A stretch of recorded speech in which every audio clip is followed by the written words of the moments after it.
No, this video is not clickbait. All great things must come to an end. What's going on, team? It's Ricky with TechButt Solutions. And in this video, I'm going to be breaking down why I'm selling a property that's been so, I would say, connected, kind of like my YouTube overall experience. The reason I'm actually sharing this is one of my first videos that I ever uploaded on YouTube was actually buying my first property at age 20. This was back in 2015. I was at ASU, and that's kind of how I started my journey. I just began to kind of document the things that I was doing. Didn't really expect much out of it. Now, 1 million subscribers later, we're kind of here. So you've kind of seen me from me kind of just starting my college journey to now. For those that are not aware, I now have a newborn, and we about 4 weeks ago, 4 weeks as of tomorrow, had a baby, Rachel and myself, and I guess Rachel delivered it. I took. I don't know what to say about that, but yeah, 4 weeks ago, we had our baby girl, and it's been the biggest transition in my life, but also probably it is the best thing that has ever happened to me. It's absolutely insane. I could have not seen myself a year ago having a baby, and now I can't see myself living without her.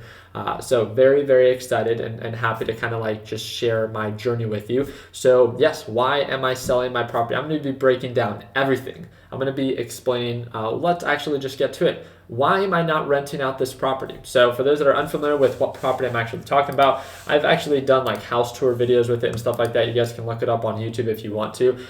It's this property, right? You've seen me with all the different cars that I've owned. I've always posted pictures in front of it. I bought this property back in 2018, September to be exact. And I bought it for $827,500, September 5th, 2018. Good times, good times. And now, this is an exact comp. This was actually sold about 7 months ago. I tried to be a little bit more on the conservative side. This was 7 months ago. This is an exact comp. This one sold for $1.4 million. Right? And it's this one, the thing that I do have to make sure I explain is this one's really, really nice. Very nicely renovated. Everything looks brand new. My house does not look like that, and that's what we're going to be talking about today. So I just wanted to show you a couple different of the pictures. With that being said, why is it that I'm selling it instead of renting it out? With the market being so overpriced, in very simple terms, I don't think that the rental income that I would be receiving from this type of property is bulletproof. What I mean by that, and again, this is just maybe the way that I'm wired, but the first property that I ever bought back in 2015, that house I bought for $167,000. It's 1,500 square feet. Someone will always need a place to live. It's a 3-bedroom, 2-bath, very entry-level house. I know that I will always have that property rented out. No question about it. A house that is 6,000 square feet, 8 rooms, huge property, right? And it's yes, right now, I know I could potentially rent it out. I could probably rent it out. If I do a cash out refi, my mortgage will probably be about $5,800 to $6,000 a month. And I could probably rent it out for $6,500, $7,000, $8,000. Right now, I know I could. What I like to prepare for, and this is just the way that I am, worst case scenario.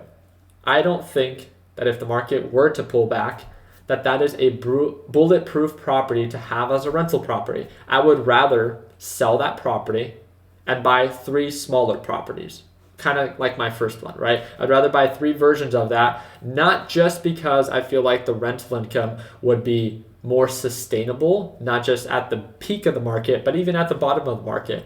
With that being said, I don't think that this property can continue to appreciate the way that it has moving forward. There's only so much that I think a property can be worth, especially in that neighborhood, especially in that area where instead of peaking at 1.5, maybe $1.6 million, I can lock in my profits, buy more entry-level properties that are more in the $300,000, $400,000, $500,000 range, and then I see there to be a higher ceiling for appreciation on those properties. I don't know if you guys would agree with me. That's kind of just the way that I looked at it. Again, I bought this property back in 2018 for the 827. I put $400,000 down. I owe about $400,000 on that property, and if I could sell it for 1.4 million, I can walk away with nearly $1 million cash.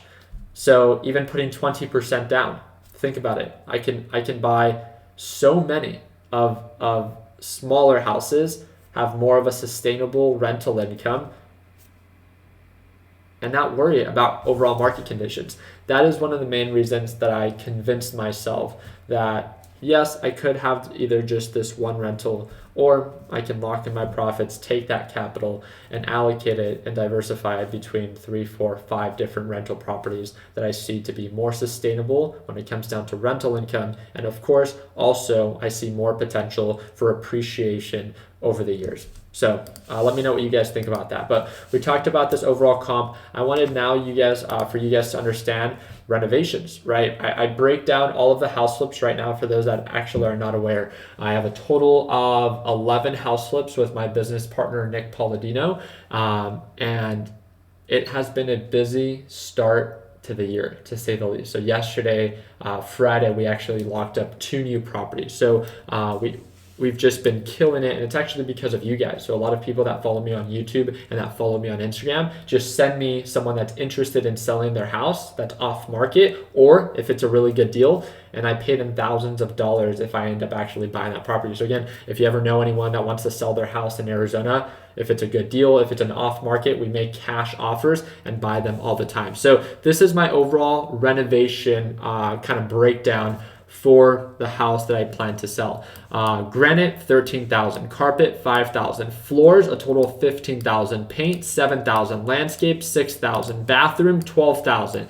Cabinets, $6,000. Gas tank, that's in the back for like the heating the pool and all that stuff. We have to relocate that. $2,000. Roof, very small work, but again, just wanted to make sure I leave some margin of error. $1,000. Baseboards, $3,000. Handyman, one of the biggest expenses when it comes down to flipping a property. We have to have a handyman there for all the miscellaneous stuff that we are estimating to be about $10,000. Staging, again, this property doesn't actually, the owner doesn't actually own this furniture, right? They pay a company to stage the property to make it look furnished, right? So people can see themselves living there. That's going to be costing me about $8,000. Fixtures, as in like the different cabinet and light fixtures, $2,000. Tile and carpet removal, this is the steep one, $17,000 is what we estimate. Trash removal, $2,000. Backsplash, $2,000. Cleaners, $1,000. Altogether, this is about $111,000 renovation. I know that not every flip or every renovation goes according to plan. So again, being realistic, I leave a 35% margin for error. That leaves me with a budget of $150,000. Again, we do this all the time, right? So I have this property right now in this less than average condition, right? That's my property. I want to get it as close to this condition as possible so I can get as close to, if not more, of the 1.46 million, right? So with that being said, I'm going to do my part in making sure that I renovate the property. I gave myself a budget of $150,000 to get as close to this number as possible, a condition as possible, so I get as close to this number as possible. When it comes down to closing fees, I negotiated with Nick when it comes down to a specific percentage, 1% for him representing me as my listing agent. Nick's also my business partner for all the different house flips that we do, so he also gets 1% on those. 1% as my listing agent, 2.5% for the buyer's agent, and then we leave about 0.5% when it comes down to title fees and closing costs. So with that being said, we leave an estimated of about $58,000 in fees at closing. So a total of, if I'm not mistaken, it's a little bit, it's $169,000. That's the raw number, right? But overall net, it's going to be $208,000 that I'm going to expect as an expense for the house. And then my desired sell price, trying to be as realistic as possible. You guys can let me know in the comment section. This house sold for 7 months ago. It's an exact comp.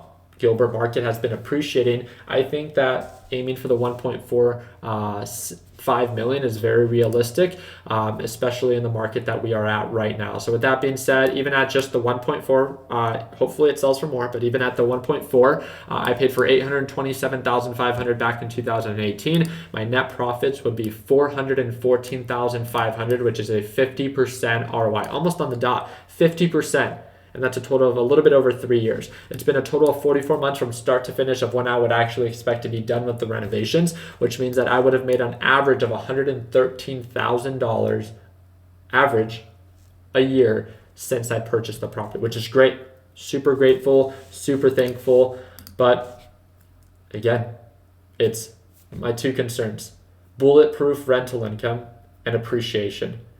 And I feel like I can best do that with more entry-level properties. Instead of just keeping one rental that I don't see to be very essential or bulletproof in a bad economy, I can at least try to put my future self in a better position, sell this property, have cash on hand, and then wait for decent deals, just like we've been trying to load up on them here in Gilbert, and then buy 3 to 4 different rental properties that are more sustainable and of course more margin for potential appreciation in the up and coming future. So that's pretty much it. So again, I just wanted to share with you guys kind of like the whole process of what I have going right now. And I would love to kind of share this journey with you guys. So I actually have the guys that I have living there. They're my team, right?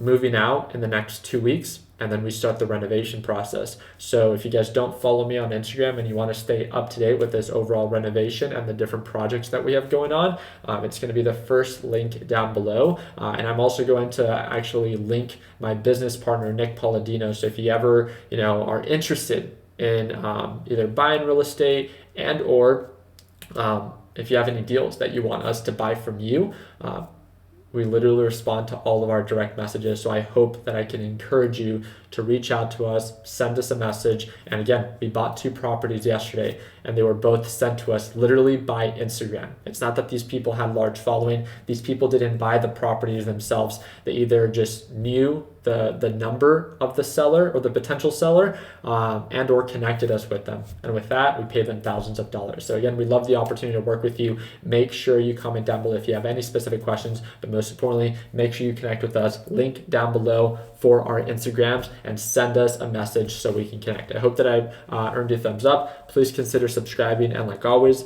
let's make sure that we end the year on a green note. Take it easy, team.